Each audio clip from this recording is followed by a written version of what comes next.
देखिए, राज्य में शिक्षा विभाग में के पाठक जी की वापसी ये सराहनीय चीज़ है। शिक्षा के हित में अनिवार्य था, इनको रहना चाहिए था शिक्षा विभाग में। राजद सरकार वाले जो मिनिस्टर्स हैं शिक्षा विभाग में गए हैं, इनका भी पकड़ ढीला हो गया। इसका प्रमाण उन्होंने दे दिया है। के पाठक जी के कद को बढ़ाने की बात नहीं है, राजद को जलील किया गया। ये जो विभाग बदले गए हैं माननीय मंत्रीगण का, ये राजद को औकात में ला दिया है नीतीश जी ने। के पाठक जी का राय सही था तो राज्य के डीएम को भी, विभिन्न जिलों के डीएम को भी उस प्रकार का पत्र शिक्षा विभाग को नहीं लिखना चाहिए। मेहता जी को एक टॉर्चर होने के लिए शिक्षा विभाग दे दिया गया। बिहार के शिक्षा विभाग के अपर मुख्य सचिव के पाठक की वापसी हो गई है और जिस तरीके से उनका फरमान देखने को मिल रहा है, अब जाकर कहीं ना कहीं कई सारे सवालात उठने लगे हैं। ऐसे में बिहार के अनेक जगहों के जिलाधिकारी हो या फिर के पाठक हो, वो आमने सामने आ गए हैं। हमारे साथ बात करने के लिए बीजेपी से ढाका विधायक पवन जायसवाल है, जुड़ेंगे, बात करेंगे। पवन जी, जिस तरीके से बिहार में शिक्षा विभाग के अपर मुख्य सचिव के पाठक की वापसी हुई, अब जाकर तमाम अनेक जिलाधिकारी और के पाठक आमने सामने आ गए हैं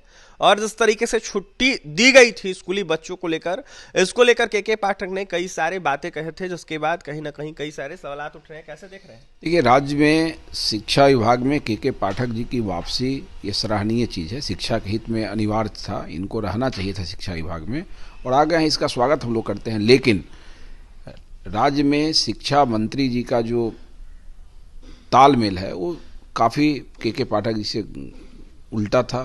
अभी नए मंत्री गए हैं, इनके लिए भी एक यक्ष प्रश्न होगा शिक्षा विभाग को चलाना। और जिस प्रकार के पाठक जी ने आदेश निकाला और राज्य के जिलाधिकारी उस पत्र के विरुद्ध अपना पत्र लिख के दे रहे हैं, ये निश्चित रूप से राज्य में अराजकता का माहौल है। ये राजद सरकार वाले जो मिनिस्टर्स हैं शिक्षा विभाग में गए हैं, इनका भी पकड़ ढीला हो गया। इसका प्रमाण उन्होंने दे दिया है। चाहे वो पटना के डीएम चंद्रशेखर हो या अन्य जिलों के डीएम हो, इन लोगों ने जिस प्रकार शिक्षा विभाग को पत्र लिखा है कि आपके अधिकार क्षेत्र में नहीं आता है, आप इसकी विधि विभाग से समीक्षा करा लें, इसका दिशा निर्देश प्राप्त कर लें, ये काफ़ी चिंताजनक चीज़ है। इसमें राज्य के मुख्यमंत्री को या नए शिक्षा मंत्री जी को अविलंब बैठक बुला के इन चीज़ों की समीक्षा करनी चाहिए कि के पाठक जी का पत्र लिखना जायज़ था कि नहीं था डीएम को। अगर जायज़ नहीं है तो इस प्रकार डीएम के कार्यों में हस्तक्षेप भी नहीं होना चाहिए। अगर के पाठक जी का राय सही था तो राज्य के डीएम को भी, विभिन्न जिलों के डीएम को भी उस प्रकार का पत्र शिक्षा विभाग को नहीं लिखना चाहिए। ये काफ़ी जटिल चीज़ है और इसके लिए जिलाधिकारियों को चीफ सेक्रेटरी से बात करनी चाहिए थी, राज्य के मुख्य सचिव से बात करनी चाहिए थी इस संदर्भ में, या माननीय मुख्यमंत्री जी के लेवल पर ये बात जाना चाहिए था। इस प्रकार का पत्राचार होने से लगता है कि शिक्षा विभाग में कोई किसी के तालमेल में नहीं है और राज्य के सारे पदाधिकारी अपने हिसाब से राज्य को चला रहे हैं।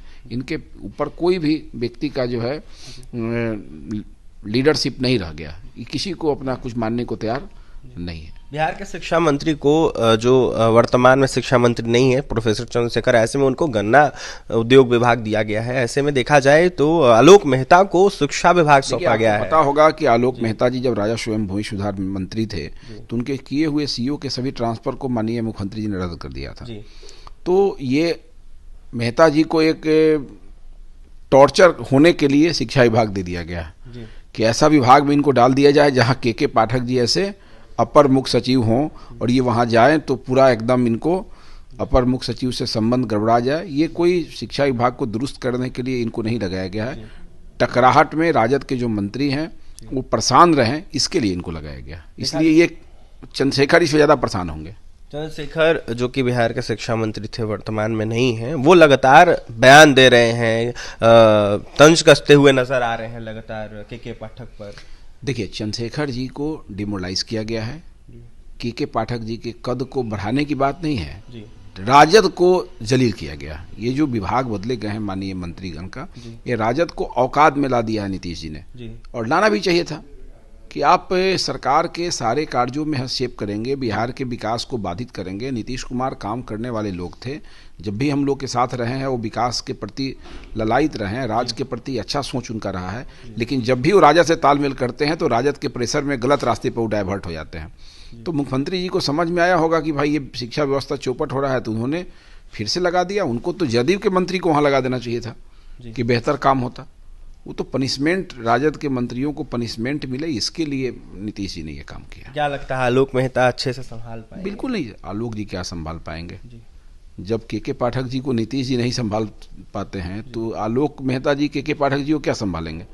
देखिए वो काम करने वाले व्यक्ति है, जो काम करता है उसे गलत भी होता है। आपने बोला कि राजद के लोग बाधा बनते हैं लगातार, नीतीश कुमार काम करते हैं। नीतीश कुमार को सवाल आपसे ये रहेगा कि जिस तरीके से राजद विधायक है भाई वीरेंद्र, उन्होंने बीते दिनों एक बयान दिया था जहां पर उन्होंने कहा था कि लालू प्रसाद यादव के आशीर्वाद से नीतीश कुमार बिहार के मुख्यमंत्री हैं। ये तो हमसे क्यों पूछ रही, तो अशोक चौधरी जी ने ही बयान में कह दिया कि नीतीश कुमार जहां रहते हैं वो सत्ता को अपने हिसाब से चलाते हैं। तो हमको बयान देने की क्या जरूरत है? भाई वीरेंद्र जी का जवाब तो अशोक चौधरी जी नहीं दे दिया कि नीतीश कुमार जहां भी रहते हैं गठबंधन में वो सत्ता को अपने हिसाब से चलाते हैं, तो उनका कहना भी जायज़ है। इसलिए भाई वीरेंद्र के बात में कहीं कोई दम नहीं दिख रहा है। और राजद पूरा का पूरा सिलेंडर मोड में है। लालू जी का, तेजस्वी जी का उनके आवास पर जाना, फिर भी नीतीश जी का नहीं मानना, उनके करीबी मंत्रियों का इस प्रकार का बयान आना, ये दर्शाता है कि कुछ ही दिनों में राजद और जदयू का गठबंधन टूट जाएगा बिहार में। देखिए, तो कभी भी राजद और जदयू का गठबंधन टूट जाएगा ऐसा पवन जायसवाल का कहना है। ऐसे में बीजेपी विधायक ढाका से पवन जायसवाल क्या कुछ कह रहे थे के पाठक को लेकर, बिहार के पूर्व शिक्षा मंत्री चंद्रशेखर और वर्तमान शिक्षा मंत्री आलोक मेहता को लेकर आपने सुना है। राजद पर जमकर निशाना साधे थे, साफ करते हुए नजर आ रहे थे कि विकास में बाधा जो है कहीं ना कहीं राजद बनता है और ऐसे में गठबंधन नहीं चलेगा जदयू का राजद का। और भी तमाम खबरों के लिए NBC 24 के साथ बने रहें। बहुत बहुत धन्यवाद।